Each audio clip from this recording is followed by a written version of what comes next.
लोकसभा चुनाव में इंडिया गठबंधन के सहयोगी राष्ट्रीय लोकतांत्रिक पार्टी ने दूसरी सहयोगी पार्टी कांग्रेस के साथ राजस्थान में कंधे से कंधा मिलाकर चुनाव लड़ा। अब रिजल्ट आने और 5 सीटों पर उपचुनाव की तैयारियों के बीच आरएलपी प्रमुख हनुमान बेनीवाल ने कांग्रेस के खिलाफ बयानबाजियां शुरू कर दी है।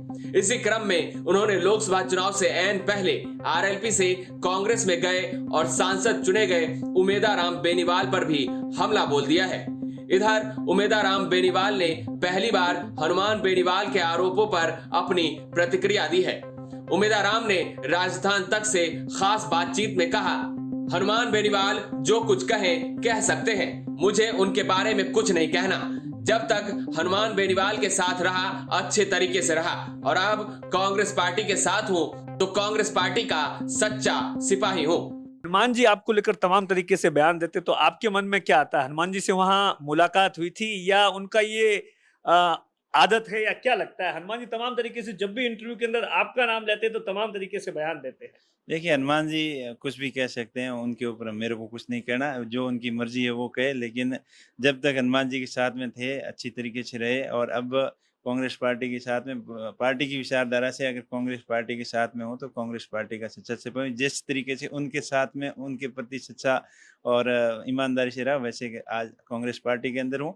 लेकिन जो हनुमान जी कह रहे हैं वो राजनीतिक विचार अलग हो सकते हैं, लेकिन हमारे पारिवारिक संबंध कोई खराब नहीं है, व्यक्तिगत संबंध कोई खराब। दिल्ली में मुलाकात हुई? हाँ, मुलाकात होती रहती है, मिलते रहते हैं, ऐसी कोई बात नहीं। आपके मन में क्या आता है जब वो इस तरीके से बयान देते हैं? तो तमाम तरीके से वो धोखा दे दिया मेरे साथ। वो उनका उनकी सोच है, उनका समझ है, वो उनके बारे में मुझे कुछ नहीं कहना। और मेरे ऊपर विश्वास है कि मैंने जो किया वो बाड़मेर जैसलमेर की जनता की भावना के अनुसार सही किया, कोई धोखा वगैरह नहीं दिया।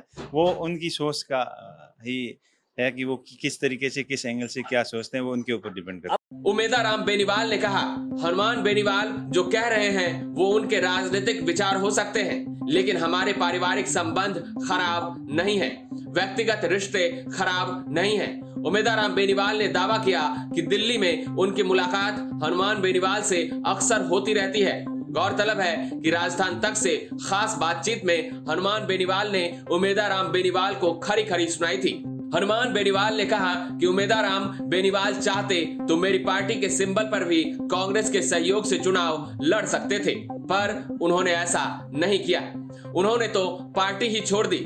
जिस उमेदाराम को राजनीति सिखाई थी वही आज अपने फायदे के लिए उन्हें छोड़कर दुश्मनों की गोद में बैठ गए हैं। केंद्र में एनडीए की सरकार है, बाड़मेर जैसलमेर में काम करवाना कितनी बड़ी टास्क है? इस सवाल के जवाब में सांसद उमेदाराम बेनीवाल ने कहा कि इस बार विपक्ष मजबूत है, सरकार को विपक्ष को भी पक्ष के बराबर मानना पड़ेगा, वरना हम सरकार चलने नहीं देंगे। आने वाले दिनों में केंद्र सरकार बजट पेश करने वाली है, आपकी क्या तैयारी है? इस सवाल के जवाब में उमेदाराम बेनीवाल ने कहा कि काफी मुद्दे हैं, चाहे जैसलमेर भाभर रेल परियोजना, इंडस्ट्रीज को मजबूती प्रदान करना, बाखासर में सूखा बंदरगाह, बाड़मेर का एयरपोर्ट और स्थानीय लोगों को कंपनियों में रोजगार मिले। इसके अलावा वेस्टर्न कैनाल योजना को लेकर प्रधानमंत्री नरेंद्र मोदी और मुख्यमंत्री भजन लाल बाड़मेर आकर काम चलने की बात कह चुके हैं। हालांकि उन्होंने लोगों को निराश करने का काम किया है। जनता से जुड़े हर मुद्दे को देश की सबसे बड़ी पंचायत में रखूंगा।